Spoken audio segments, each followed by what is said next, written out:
Hi, everybody. Hello. Are we starting? Am I starting? Yeah? Okay.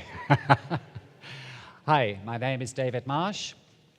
I'm an Australian who has lived in Finland for many years, working on education. And in the last 10 years in particular, I have been working on developing new schools or changing old schools to make them better. And that work has made me need to learn what a good school is. And it's that message that I'm going to bring to you today. Now, it's Saturday. It's Saturday, ladies and gentlemen. Do you realize that? And this room is full of busy people. Are you normally busy people? Yes? Okay, all right, good. It's Saturday. We're here. I came from a very hot desert on Friday. It was about 48 degrees centigrade. Yesterday, it felt like paradise. It was quite cool yesterday, yeah? Was it? Yeah, it was quite cool. What, 35? Yeah? Okay. I had one of those typical trips, you know, like fly British Airways, you know? Fly British Airways. Breakfast in Abu Dhabi. Lunch over Rome. Dinner in London, luggage in Lisbon. And one of those kinds of experiences. And we have about 1 hour here together. We're starting actually half an hour over schedule, but I've been told that everything has been pushed back. So at 1 o'clock, the schedule will not start with the next event, okay? I want us to try and focus on some very meaningful and important details, but at the same time have some fun. Is that okay with you? Yeah, is that okay with you at the back left? Because you are already asleep and I've only been talking for 2 minutes. Is that okay? Important stuff on... Okay, excellent, thank you. Now, to introduce this, it's a team effort, okay? It's a team effort. I want you to turn and look at the lady in the little box at the back of the room. Can you look at her and give her a wave? Okay, so Elisa Fabre, who is our translator from English to Spanish. If you need to get the equipment, please get it from outside. And now, having made fun of her, she's probably going to say something like this. The Australian speaker is making a joke that is not very funny and is very hard to translate into Spanish. But it would be polite to laugh now. Okay, all right. Hi, seriously, it's good to be here. It's good to see you. It's always a joy to come back to Spain. And I hope now this is going to be an interesting thing for you. So the theme of the conference is innovation. Innovation is different to invention, okay? Innovation is about taking what we already have and putting it into something in a different way. Innovation is about rebirthing, but using what we already have and trying to make something good. And the work that I do in the education sector, like you, is often a matter of constantly searching for making things good. And this presentation is very much going to be about that. Let's just take 4 examples of things that have been renewed. Start with entertainment, okay? What do we know about Montreal? Montreal in Quebec. What do we know about Montreal? It's the place that gave us Leonard Cohen. Okay, never mind. Placido Domingo? No, wrong. Montreal is hot, cold? Cold, okay, cold. And speak Spanish to me, because I'm learning it by doing. So please, go ahead and speak Spanish.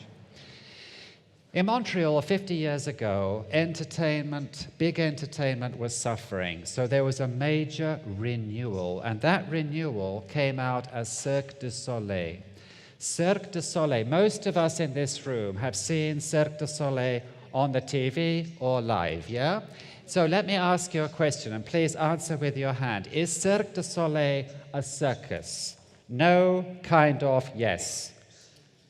It's not a circus. Yes, it is a circus. Okay, whoa, it is a circus. And what is Cirque du Soleil? How is Cirque du Soleil different to a traditional circus? You know, a traditional circus, depressed clowns, sad elephants, and tigers with no fur. How is Cirque du Soleil different? There are no animals, and it combines, it brings in dance, it brings in drama, movement, acrobatics, music, and so on. It is a renewal effort to create a new environment of entertainment. The second E is what is happening now in terms of the research that we have on mind, brain, and the relationship between mind, brain, and physical surroundings. This is a fascinating area. It has developed heavily in the last 7 years, and as teachers, it is very, very revealing. The third one relates to education. People talk about innovation in education, and they are often professionals. They are often teachers, and they are often people who care about children and care about studies.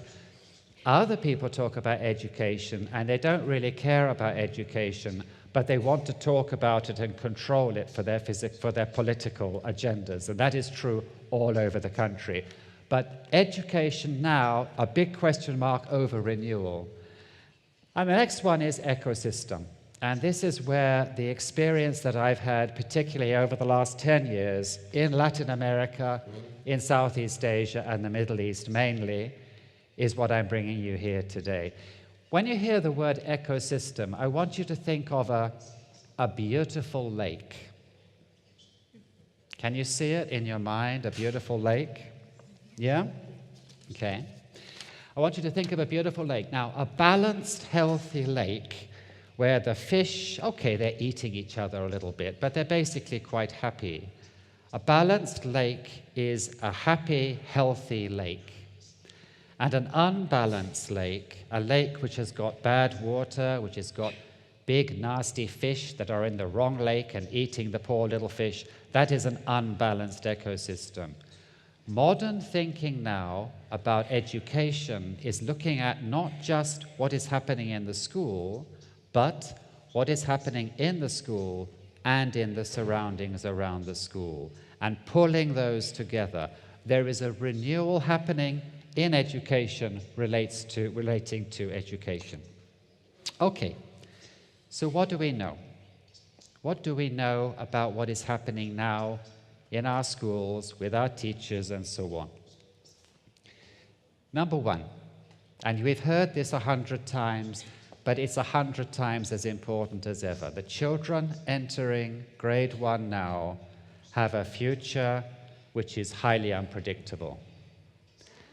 One of the problems that we face with innovation is that we are constrained by curricula which are not adaptable to the needs of today. But fact number one is, if we care about our children in our schools, we have to bear this one in mind. Number two, only a small part of the learning environment space is in school. When you look at school architecture in the past, it has been factory-like. It has been really badly managed by architects who have no idea of education. I come from Finland. One of the things that we did in Finland 20 years ago was to talk about architecture which is educationally viable, educational architecture. But the truth is that actually only a small part of the child's learning is happening in school. And yet, as teachers, we are often responsible for the education of the children. The third fact is that feelings are facts, and that even teachers who have large classes or who work in difficult environments can achieve a great deal using certain techniques. The fourth one is that emotions rule. When we look at the research coming now from the educational neurosciences, over and over again, the word emotion surfaces. As teachers, we probably intuitively know that, whether we're primary, whether we're secondary. But the research is showing us now how important it is that the child actually feels good in the environment when they're learning. And the fifth fact is the research on teaching performance and student learning performance. Do these look like Spanish teachers? No, they're not actually. I don't know where they're from, Mexico. Okay. The research on teacher efficacy means this. If a class has a group of teachers working with it who are good with each other and who are happy with each other, the children are constantly watching those teachers to see both the relationship between themselves and the relationship with the children. And this is one of the biggest impact factors on achieving quality in a school or not achieving quality in the school. Next one is the issue of the digital use by kids of computers. So let me ask you a question, okay? And what you need to do is turn to the person next to you and give a number, okay? Do we have many mathematicians in this room? Does anybody teach maths? Yes, half of us probably. Okay, good. Okay, here is the question, all right? How many hours a week does a 16-year-old boy or girl in Zaragoza or in the area spend on screen devices? Screen devices, TV, video, computer. So question was, 1, 2, 3, how many hours a week? How many hours a week does a 16-year-old use screen devices? Give the number, please, to the person next to you that way.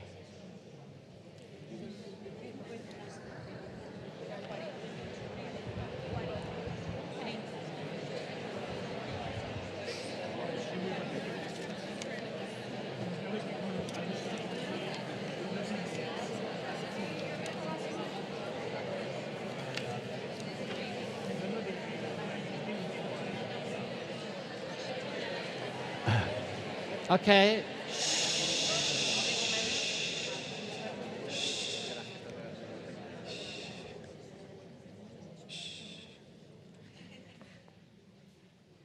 I'm not going to mention Finland anymore today, but just once. If you want to know how Finland gets such high results, it's because from grade 1, all of the teachers teach the children to do intelligent group work. Grade 2, 3, 4, 5, 6, 7, 8, 9, the children help each other to learn in intelligent group work, okay?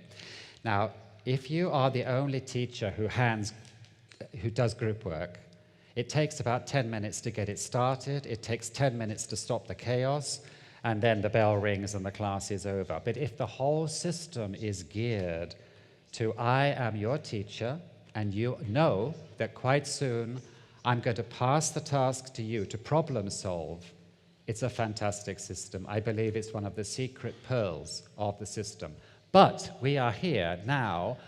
Isn't it interesting? I give you a task, and you all look so happy, animated, excited, Spanish, whatever you are. And then I stop you, and you suddenly look depressed. And so on. Sorry for that. Okay, what numbers do we have? 25. How many hours a week? 20? 60? 16. Sorry. 14. Do you have a shortage of electricity in Zaragoza? Because these are actually very low numbers. 20. All right.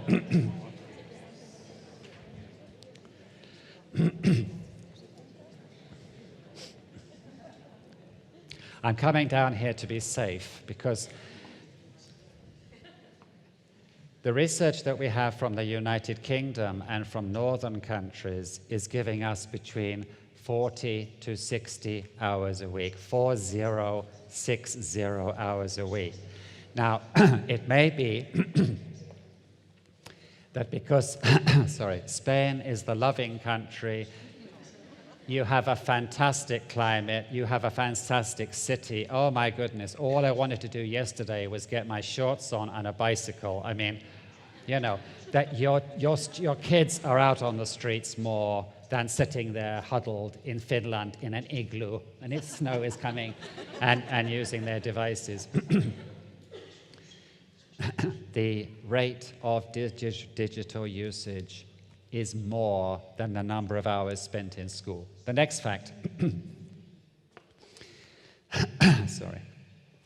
when you look at some of the really exciting schools that are convincing, that are producing good results, that are supported by people who care, they are often not under a heavy curricular national system, but they are innovating. And what they are doing is they are integrating in different ways. They are fusing subjects. They are creating new subjects.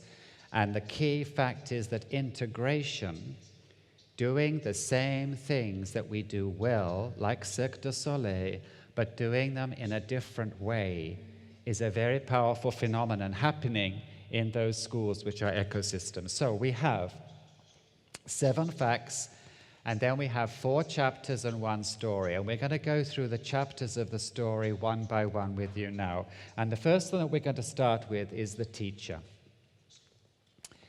How many of you in this room are not teachers or not involved in education? Please put up your hand, because if so, you're in the wrong conference. There's nobody there. Okay.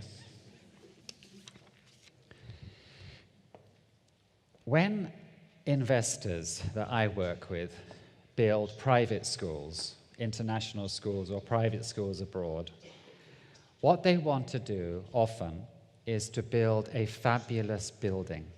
They want a building that has got a fabulous front, that looks like the palace of Ceausescu in Romania, you know? Something grand, something big. And then they want to have a beautiful entrance inside, and it's all impress, impress, impress. But when they talk about how much are we going to pay the teachers, they say, what? Peanuts. Pay them peanuts. Teachers are easy.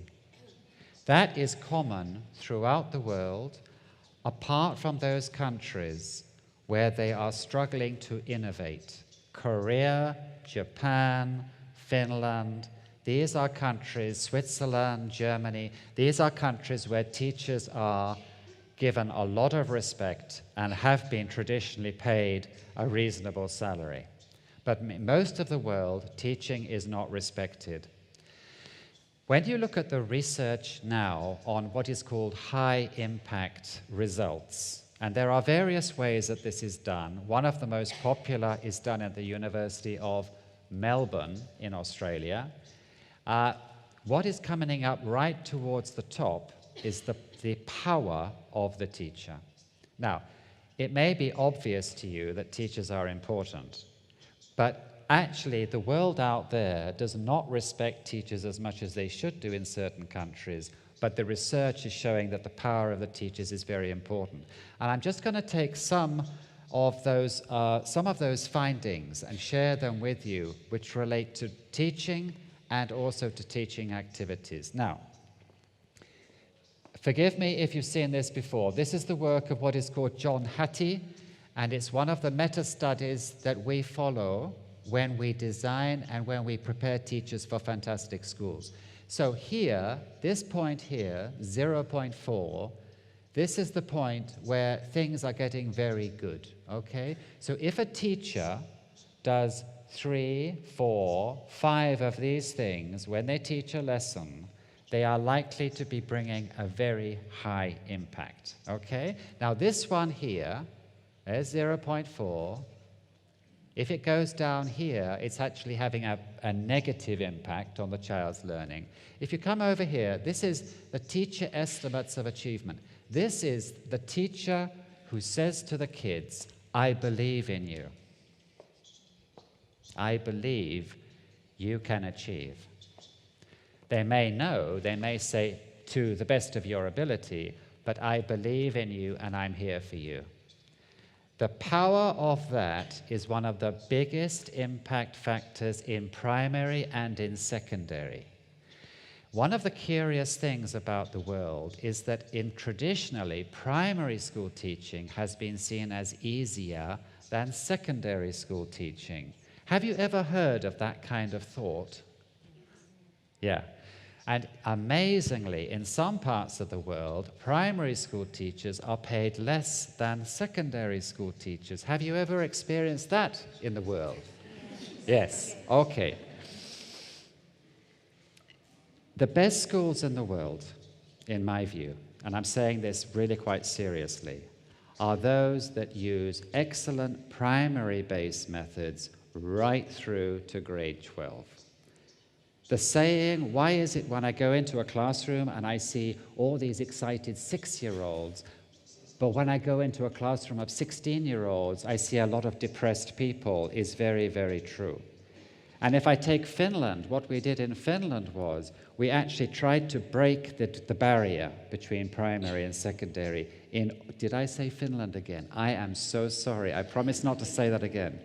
The barrier between one and the two. So this is one of those factors. Another one is, do I believe in my teacher, and do I believe that my teacher is here for me? Absolutely massive. Teacher credibility. Another one is self-reported grades. This means that we get the kids to predict how they're going to do on the task before they start the task, and we get the kids to report on how they're doing. Okay? It's like portfolio assessment.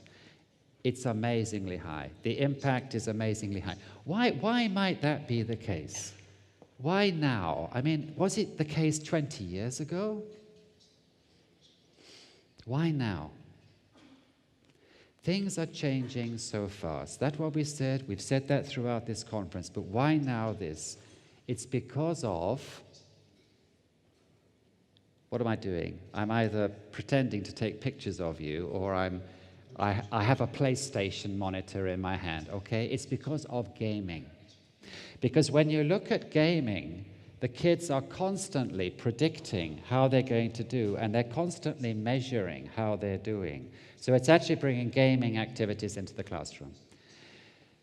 Then we have the class environment. Yes, it is important, but it's not as important as some of these other factors. The classroom environment is invariably about noise, about heat, cold, heat, about acoustics, and about other factors. This is high, but it's not as high as some of the others. Formative evaluation, very, very high. Classroom discussion, that child-to-child group work, very, very high, 0.82. Remember, 0.4 is the cutoff point, and the use of feedback, 0.7. They say that feedback is the shortest word in English language which has the A, B, C, D, E, F in it, and it's so true. But actually, feedback now in the research is coming over as a really important activity needed. Very, very important. Again, why? Well, it was always important. I'm over 40 years old, a little bit, quite a lot. When I was at school, which I didn't like at all, the feedback came at the end of a lesson or the end of a month, could do better, you know, in red ink. Did you ever have that experience? Yes. You did? And yet you look so young. Isn't that amazing? It goes on. Feedback is related to gaming. Feedback is related to the need to have the feedback coming immediately as it comes and as it goes. Okay, so what's the point of this? If we want to renew, if we want to make this ecosystem balanced, one of those things is to look at the role of the teacher, and is to look at what the teacher's doing in class. And these activities are profoundly interesting. Two problems that we have in Spain, sorry, that you have in Spain. Okay, I said we have in Spain because I have been here a little bit. One of them is the curriculum. Let me see a vote here. People from the outside feel that the curriculum in some of the regions of Spain is too crowded. It's like a bush with too many branches. Is that shared by the experts? Now let me ask a second question, if I may. Some people from the outside say that the curriculum is much too crowded. Can I see it's much too crowded. It's much too busy, yeah. The second issue is the textbooks. It's the textbooks. I'm doing a big study, I've just finished a big study actually, on comparing textbooks, right, from Spain and some other countries. And what I can't understand is why in some subjects the textbooks are so boring. Why? We've got brilliant teachers who innovate, who can renew, and yet the textbooks remain conservative. Why? Does anybody know the answer? Oh, well, apparently it's to do with money. It's to do with money and profit, and a fear by the publishers that if they create textbooks that are too different, the teachers will not buy them. So there's a textbook issue there. But basically, the finest teachers of education are those who see it as a vocation. And if you treat those teachers badly, if you neglect them, if they're working in a school which has poor management, poor leadership, you have a major, major problem. And that is what the research is showing us, and that is how the research is going. Okay, let's move to the second chapter, the student lifestyle. Now, you said that the students are using the digital devices about 20, 30, 16 hours a week. So if it's 20 hours a week, how many hours a day? There are 7 days in a week. So it's about 3 hours a day. Yeah? Okay. How many mobile devices do 16-year-olds have? How many? 1, 2, 3. Northern Europe, Central Europe, it's about 3 devices, okay? 3 devices. What are they doing with those devices? When they're sitting in their room or whatever, or sitting at the back of this auditorium now, what are they doing with the devices? They are multitasking, yeah? They're multitasking, okay? All right. So they've got 3 devices. They're using them for 30 hours a week. And they're often jumping between one and the other. It has an impact, yeah? It has an impact. Now, the question is, we have a whole range of opinion of people who say it doesn't really matter, and the people who say it does really matter. Let me ask you, have the children changed in the last 10 years? For those of you who are over 30 years old, have the children changed in the last 10 years, which could be a result of something? Have you seen a change in the children in the last 10 years? Can I see a hand, please? Yes? I mean, people are changing all the time, but you know what, the question is is there a significant change in there? And how does that change show itself? Can anybody just give us in Spanish, English, or Swahili 1 or 2 examples of the change? Huh? How are they changing, these little kids? Come on, they're children. Children are children. How are they changing? Short span attention. Short span of attention. Short attention span. That's what they say in Kazakhstan, and it's what they say in Singapore, and what they say in Spain. Good. Another one. How are you seeing the changes? The relationship with each other, absolutely. What's this? Is this a tango dance? No? How? No, I'm not. The ecosystem of the school, the reality for renewal, is we have to look very carefully at where these kids are coming from. I know we have a lot of social factors. We have immigration. We have many factors affecting these schools. But there's one thing that is happening on a phenomenal scale, which I don't think is exaggerated and yet is not explored enough, and that is the impact of this digital world on these young people. So we've got things happening, some of which are clearly not very good. Some of which are, could be good, could be bad, and some of which are not very good. The little fish in that beautiful lake in which country?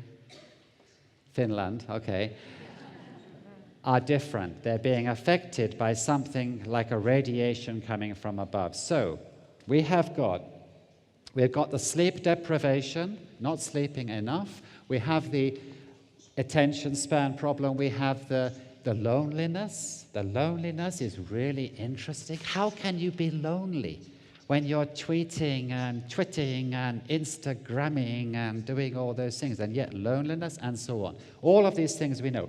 We also have at the bottom physically inactive. Physically inactive. Whoa. You've been physically inactive all morning. Can you just stand up a minute? Can you please just stand up? I'm sorry for the computers, but you need to stretch, yeah?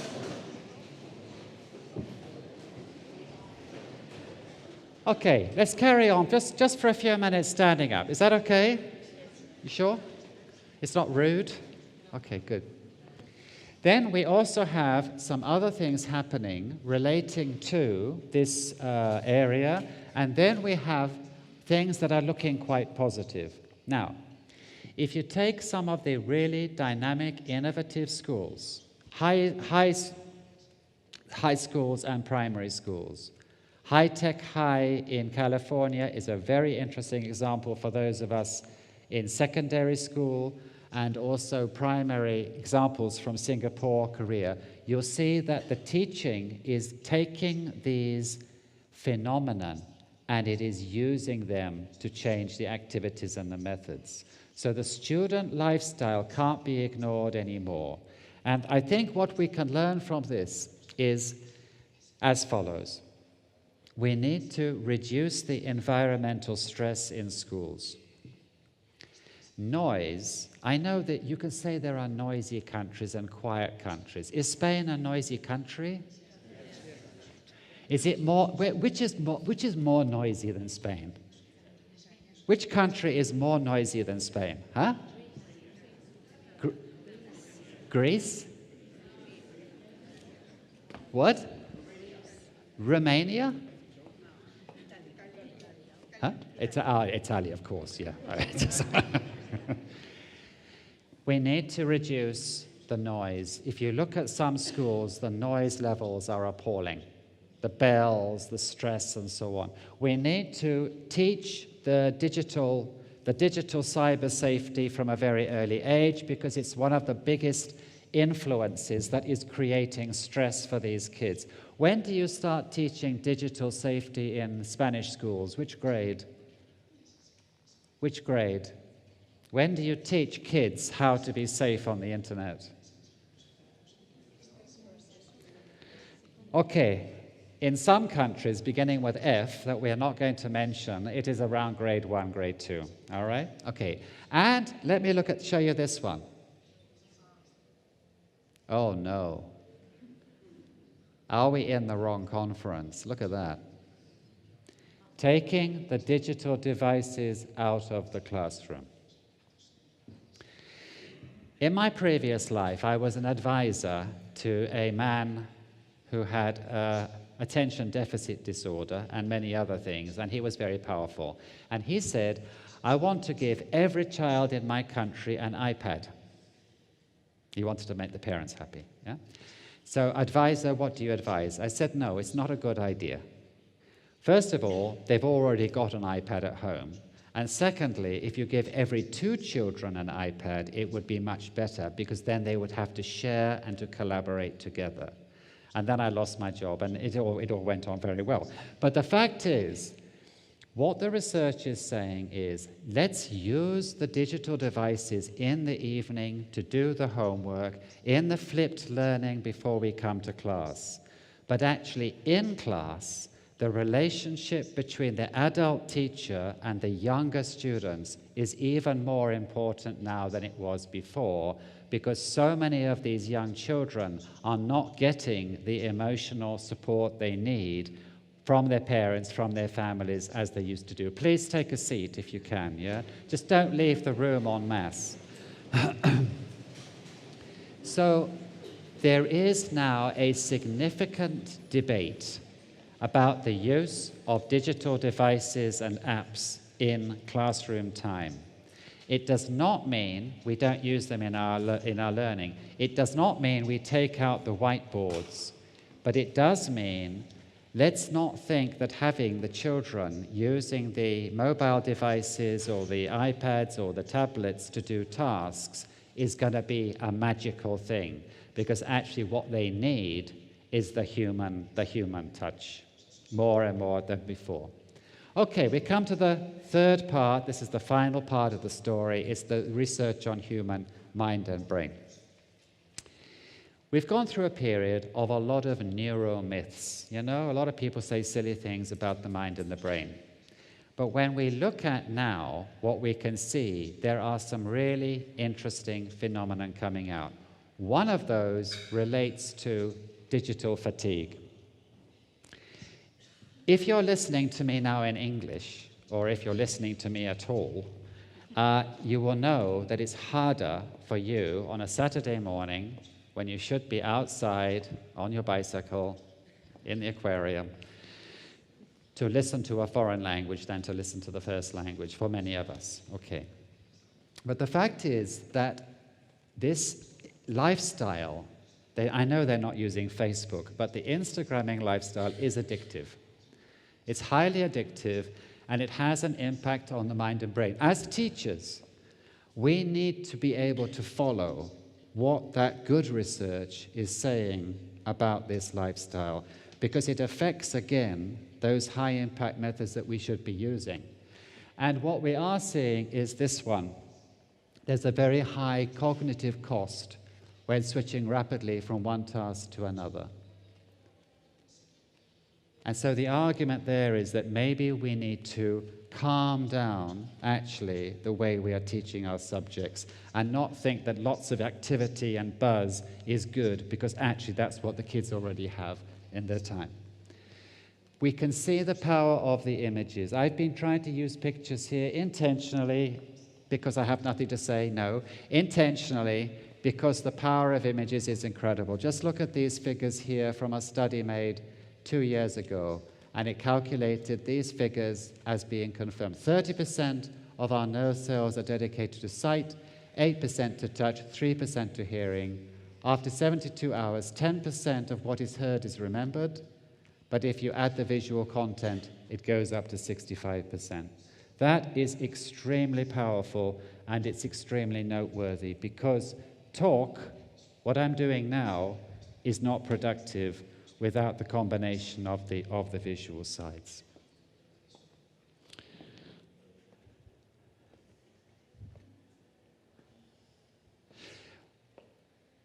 One of the most interesting things from that research relates to when adolescence ends. We used to think adolescence ends around what age? Around 18? 16? 18, yeah?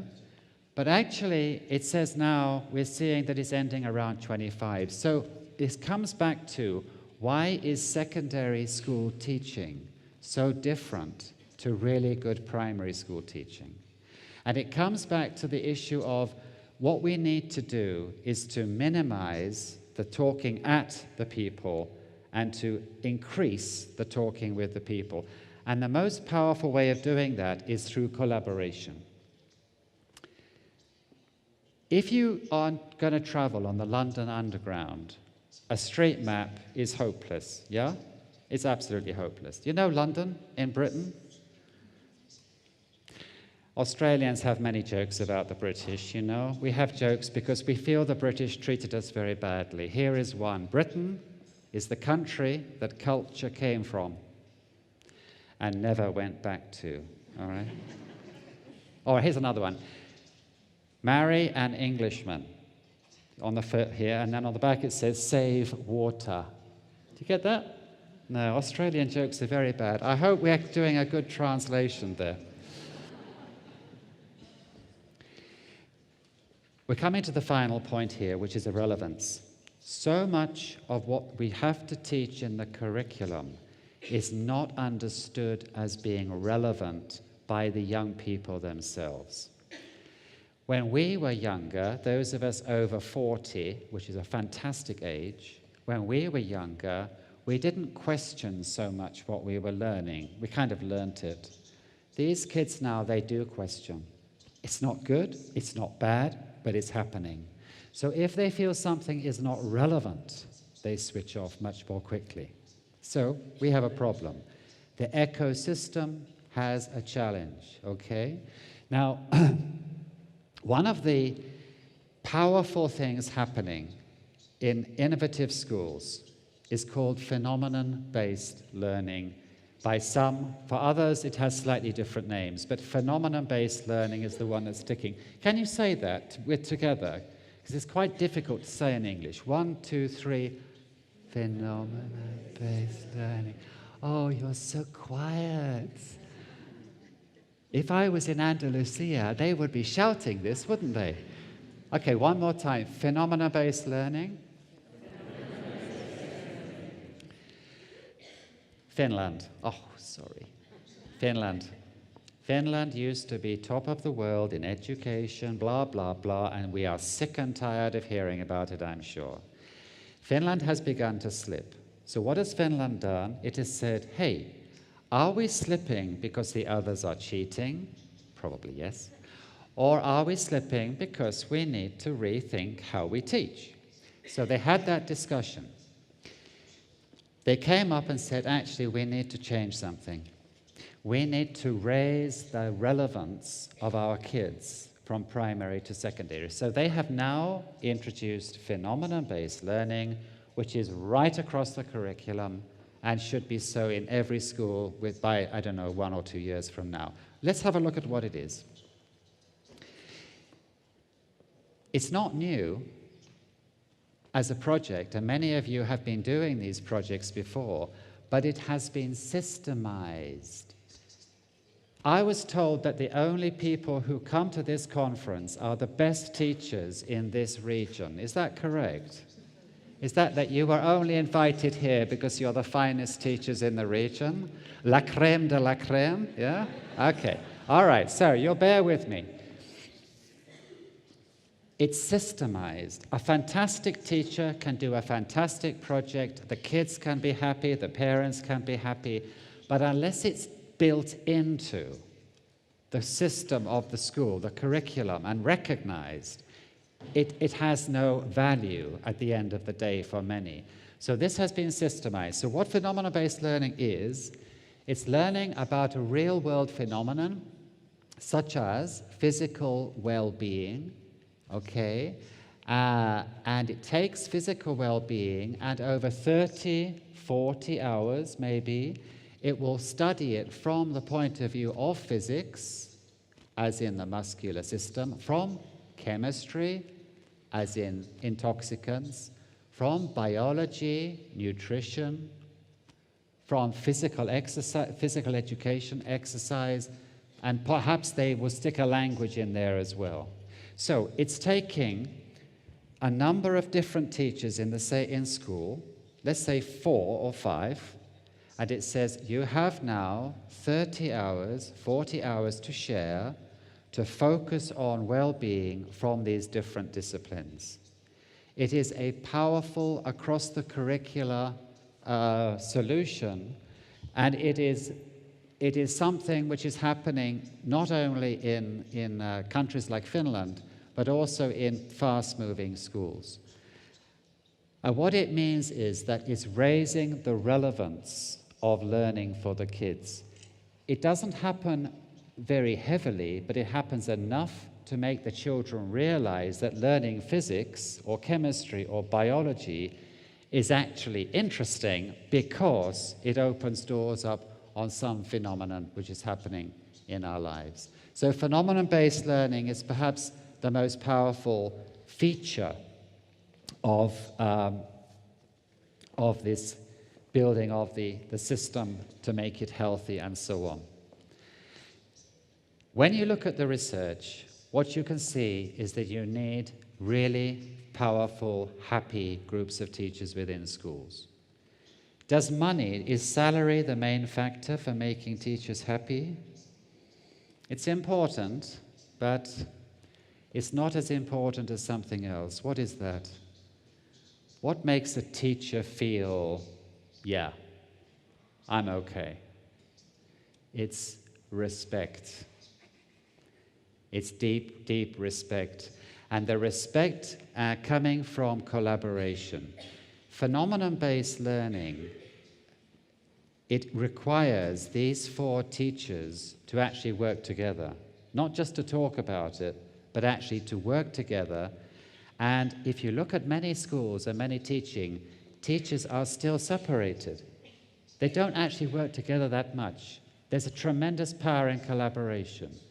In your paper, in your seats here, you have a piece of paper. Can you find the piece of paper? Is there a piece of colored paper somewhere in the seats here?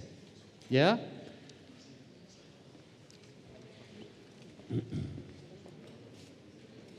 Can you find a piece of colored paper? We're going to finish in 2 minutes.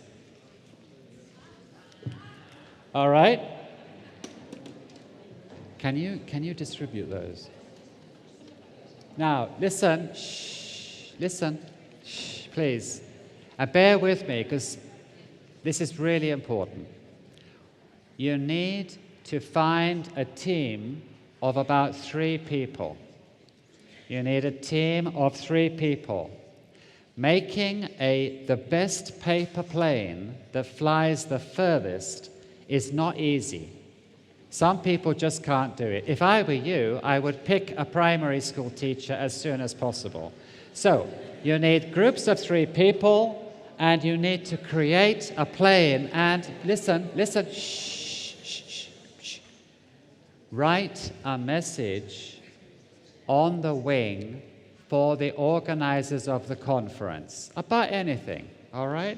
So write a message on the wing in Spanish, German, or French to the organizers of the conference. You have 3 minutes. Let's go.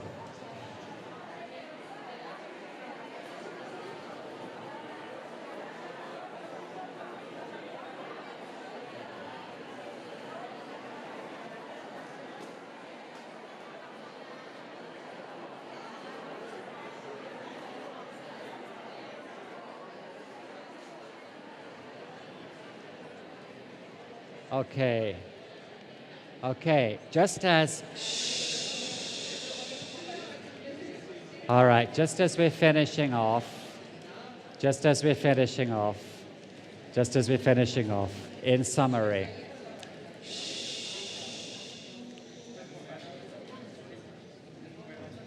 chaos. In summary, if we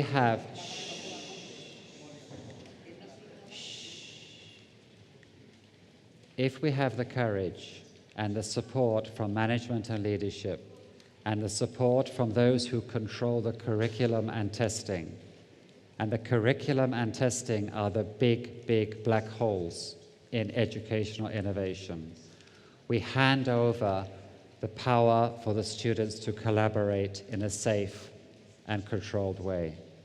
And if we want to be good teachers and happy teachers for 40 years, we have to have the joy of collaboration much stronger than we have now. So, how are we doing with these aeroplanes? Huh? Okay, can the pilots, can the pilots stand up? Can we stand up now with those aircraft? Are you ready?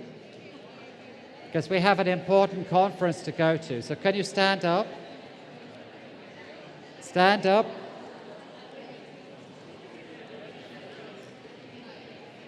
Okay, good students. Just a minute. Okay, can you stand up? Whoa.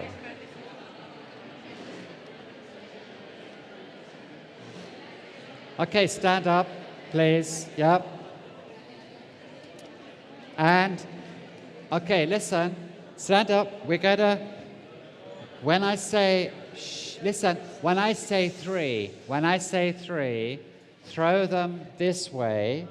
And by the way, the people at the back, we've got special generators to push the air to help you. You're not at a disadvantage. All right, so have you got it? You ready? 1, 2, 3. Whoa. All right, let's stop. Thank you. Thank you.